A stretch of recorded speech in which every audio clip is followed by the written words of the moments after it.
Well, we welcome our governor. We welcome our governor, the chief host in this state.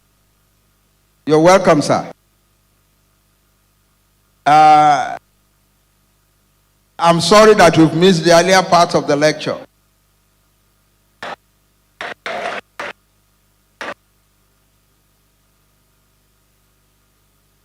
But the essence of what I have been saying is that it is not the presence of different ethnic nations in our country that is the problem. The problem is the mismanagement of the relationships among those ethnic nations.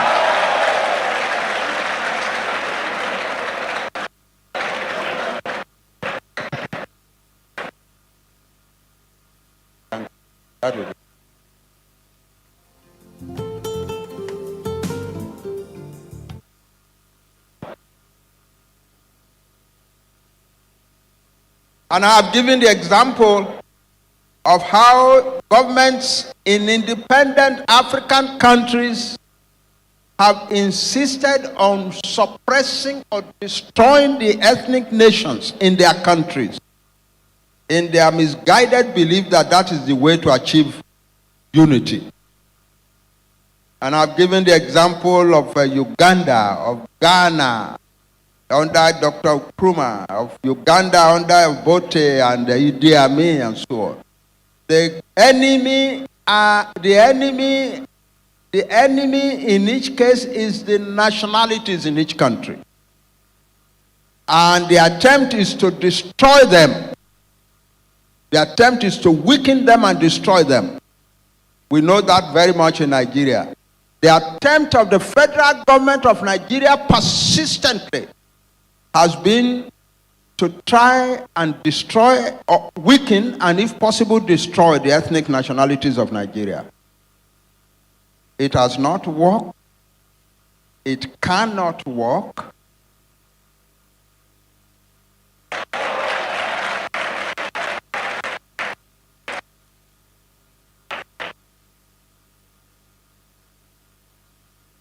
So I started to talk about our country, Nigeria, when you came in, Your Excellency. And I'm glad you came in at that point.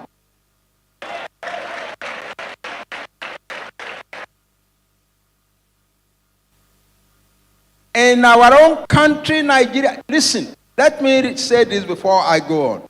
It is not because any particular people were made rulers that is bad. What went wrong is that the people who were made rulers then decided they must destroy the others and establish themselves as perpetual rulers. In our own country, Nigeria, the House of Fulani leadership was adjudged by the British before independence as the one friendly people, quote, friendly people, that the British could trust to uphold and protect British interests after independence. So, in the years just before independence, the British manipulated the constitution, the census, the regional boundaries, the politics, and the election to put the House of Fulani leadership in control of federal power. From the day of independence, the House of Fulani, being essentially a minority, empowered and imposed by the British, sought to retain power more securely and virtually indefinitely over Nigeria. Their topmost political leader, Sir Ahmadu Bello, was reported to have said as follows on October 12, 1960, that is only 11 days after independence. I'm quoting. This is what Sir Ahmadu Bello was reported to have said on October 12 in Kaduna, and it was reported by a local newspaper. This new country called Nigeria to be an extension of the estate of our great-grandfather, Osman Danfodio. We must ruthlessly prevent a change of government. The government is already in our hand. Balewa, one of us is Prime Minister in Lagos. That's the government.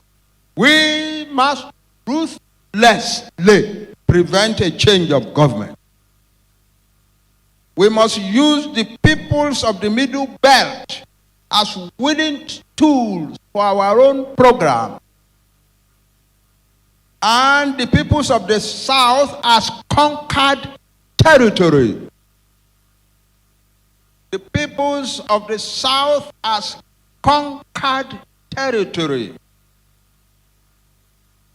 And never let them rule over us. And never let them control their own future.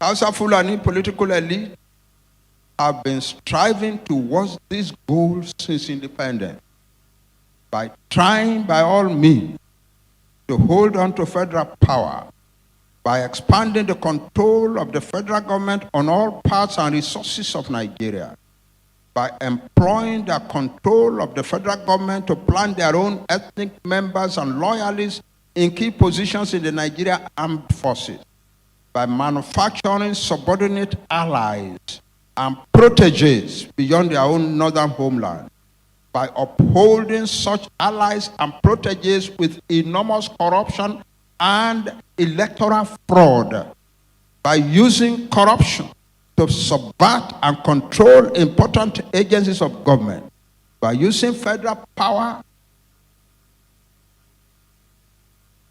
to engineer the disarray and weakness of the stronger ethnic nations of Nigeria, especially the Yoruba and the Igbo, and by attempting to force upon Nigeria their own Islamic religion. In 2014, a member of the Hausa Fulani elite wrote as follows in a statement that went viral all over the world.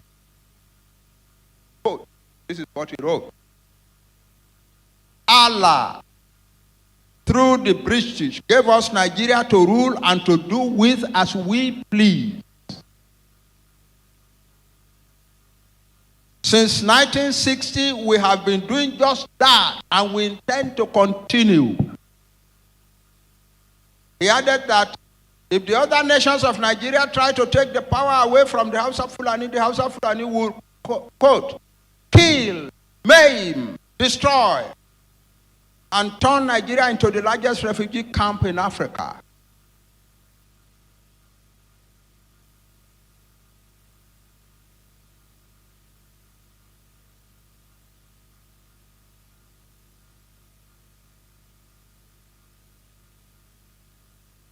The resentment and the resistance that all this has caused among the other peoples of Nigeria, you all know about.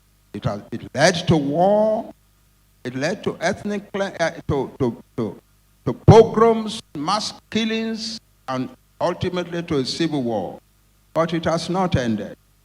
Revolts, pogroms, and a civil war took the lives of millions of Nigerians. And because no change of attitude or approach has been adopted, the hostilities, conflicts, and bloodletting have continued to diversify and to escalate. Today, demands for the restructuring of the Nigerian Federation, for autonomy, and for state control and development of their resources have swollen into a mighty flood among all nationalities of Nigeria. But the Hausa Fulani choose to stand in its way until Nigeria now faces the probability of imminent collapse and dissolution. We could go on and on, from country to country in Africa. It was the same almost everywhere in the early years after independence. It is still so today. In virtually no country have the political leaders ever patriotically and sincerely sought an answer to the mighty problem of the diversity and the expectations of ethnic nations in their country. The typical head of state of a black African country may speak impressively in the councils of the African Union about peace and progress in Africa. But back home in his own country, he never leads in ways that can promote harmony among the ethnic nations of his country. Rather, is usually busy creating or reinforcing conditions for conflict, resisting change that could lead to open and democratic politics and harmony, suppressing and repressing the various peoples of his country, and leading a government that perpetrates hideous corruption and serious abuses of human rights.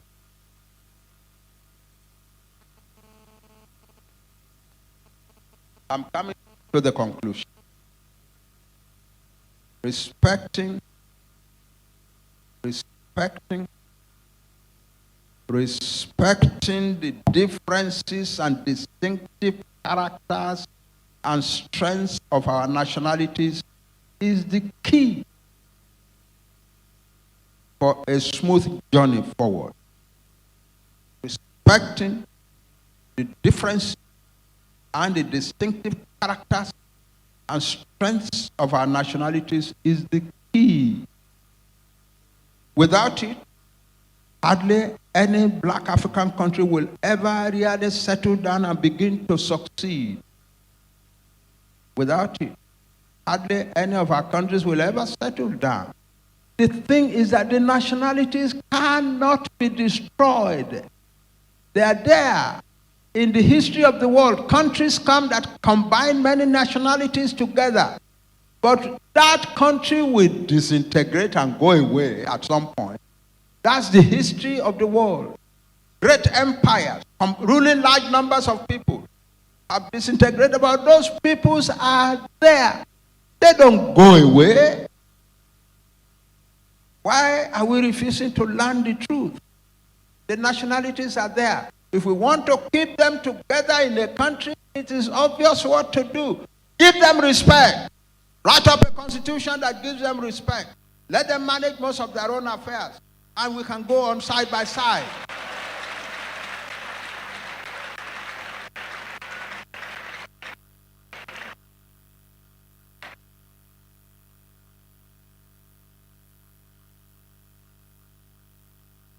In this regard, I remember a story about one of the meetings of our leaders, Chief Obafemi Awolowo, Dr. Azikiwe, and Sir Ahmadu Bello, who was of that time still a man respecting local autonomy very much. He changed after his party, after his group won the federal election and became the rulers of Nigeria after independence. But up to that point, he used to stand for regional autonomy in a very powerful way. But once he had the power in his hand, he thought, no regional autonomy. We will rule. This new nation called Nigeria shall be an extension of our father's estate. Now, so they were holding a meeting, and Dr. Azikiwe urged, gentlemen, let us forget our difference. Because the situation was bad. Gentlemen, let us forget our difference. Sir Ahmadu Bello, who was still then defender of regional autonomy, of ethnic autonomy, responded, no, we cannot forget our difference. We should respect our difference.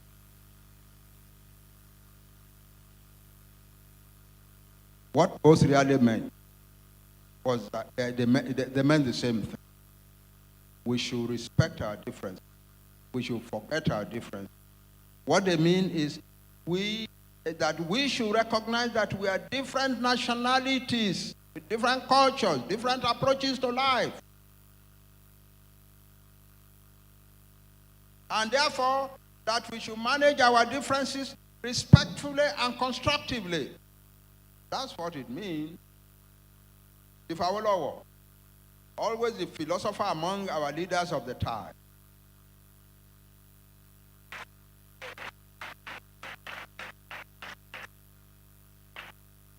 wrote whole books to propose that we should respect our different nationalities, whether they were large or small, that we should respect their cultures and their expectations, and that we should make our constitution, the structure of our federation, and our practice of politics to reflect that respect, that is the only way forward. Today we are finding that he was very right. There is no way forward for Nigeria except through a conscious and conscientious, not just conscious, but also conscientious respect for our nationalities and the establishment of a constitution and institutions that express that respect very clearly. Just as the people of Switzerland, as I told you before, said, we are not a nation. We are many different nations. We are not a nation. We are different nations. But we will respect one another and agree to consent together to be a nation. So Switzerland is not a nation, but it will become a nation by the consent of its many nations.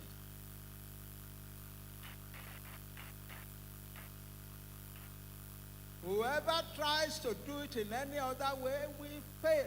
The country will be in trouble until everybody gets tired and the whole thing breaks up. That is the danger we are standing in Nigeria today.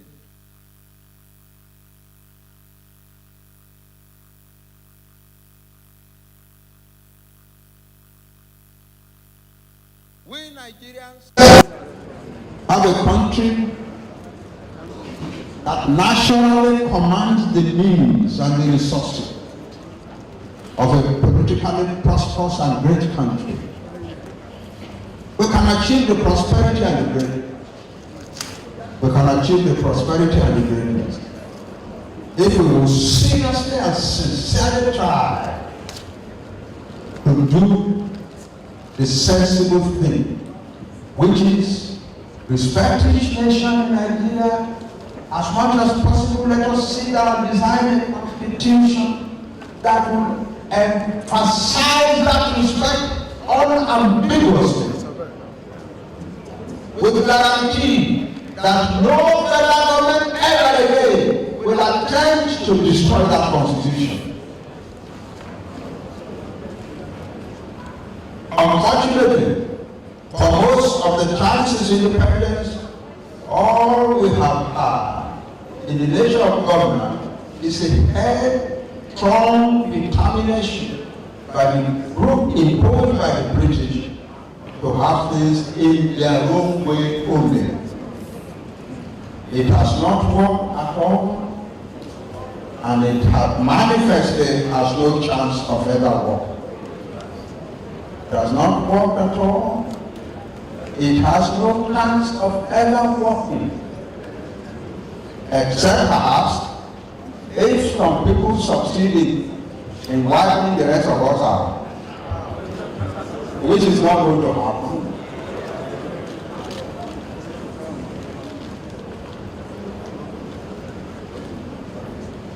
It has no chance of ever working. In fact, as things stand today, with youths of almost all our various nations clamoring for the separation of their nation from Nigeria, we appear to be close to losing Nigeria altogether. But we don't have to lose Nigeria. All we need to do is to do the right thing, namely, respect each nation. Do what the people of Switzerland did, do what the people of India did. Namely, give each nationality in Nigeria respect. Give them a chance to manage most of their own affairs, to own, to control and manage their resources for the development of their own people, and provide for the way in which Nigeria as a whole will benefit from that. If we don't do that, if we keep holding on to what we have now, it is beginning to look as if we may soon lose Nigeria. I thank you all. Thank you.